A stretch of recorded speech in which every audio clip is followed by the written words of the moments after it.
So the decision to hold the Federal Congress in October, what's the reasoning that went behind that? The reason is that we have a mandate from the Federal Council to hold the Federal Congress this year. And that is because next year is the election year and we have to get our leadership elections behind us. I have to implement the decisions of the Federal Council and the Federal Executive. So I've been working very hard to look at options whereby we can meet the deadline of holding the Federal Congress this year.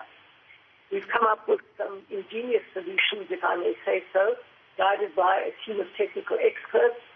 And yesterday we had a Federal Executive to resolve to take a detailed proposal to Federal Council so that we can hold the elective Congress this year. And Helen, you may have seen the reports that are out today about some of the challenges that were raised at that FedEx meeting that was held yesterday. Issues around how, if this is held now, John Steenhuisen's competitors won't have a fighting chance. There won't be that public debate. There won't be chances to speak to crowds. Yet John Steenhuisen still has the numbers and the opportunity to reach more people than his competitors. Well, that isn't true at all, because we have been pioneering online meetings in all different sorts of ways.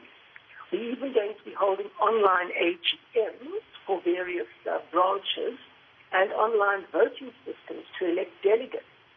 So there are many, many mechanisms whereby we can reach out. Social media is a very versatile tool. And we can certainly have online debates if they choose to between the various candidates. So the point is we need to get an election behind us internally in the party before we go to a national election in terms of the local government elections next year. And the Federal Council has mandated us to do so this year, which is what we're doing. And I'm mandated to get it done, and my job is to get the logistics sorted. And how is the party going to ensure that this Congress is accessible to all of the party's members? And another issue that has been raised is around the security. I mean, we've seen with virtual meetings that have been held, a lot of hackers, disrupting those types of meetings. So how will the DA ensure that, one, it is accessible, and two, it is on a safe platform? Well, first of all, we won't post our details of our platform all over on social media. Obviously, only the delegates, the registered delegates, will get that.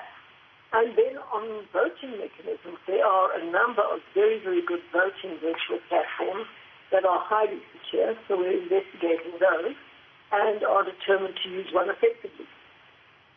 And have you assessed whether or not all the delegates will be able to have access to those platforms that you're speaking of? Not yet, but we certainly have to, and that will be my job to ensure that we can deliver a report to Federal Council that will answer all of those questions. Sure. Understand that since the start of the lockdown, the DA has been gradually moving, some of the way it's been doing things to a more digital format. Speak to us a bit about that. Yes, indeed. We obviously couldn't fold our arms and stop working when lockdown happened. And in fact, we started working harder than ever before to make sure that all our systems, processes and functions could continue operating seamlessly. Now, there are many, many components to running a political party. For example, you've got to formulate policy and debate policies. That's all been moved to a virtual platform, those discussions, those questions, and we'll be having our policy conference virtually online. At the beginning of September, we're having a local government conference at the end of May. So all of those processes have been moved online. We have moved... Sure. No, please carry on. We have moved our human resource function online. We have moved our marketing function online. We have moved our polling function online. We have moved just about everything possible, our caucus meetings online, our regional meetings online, absolutely everything. And all of the things you do as a political party has now happened online. We've also had a virtual town hall meeting online. We had a virtual mayoral selection panel online. So these are all big firsts for South Africa, and politics will never be the same again.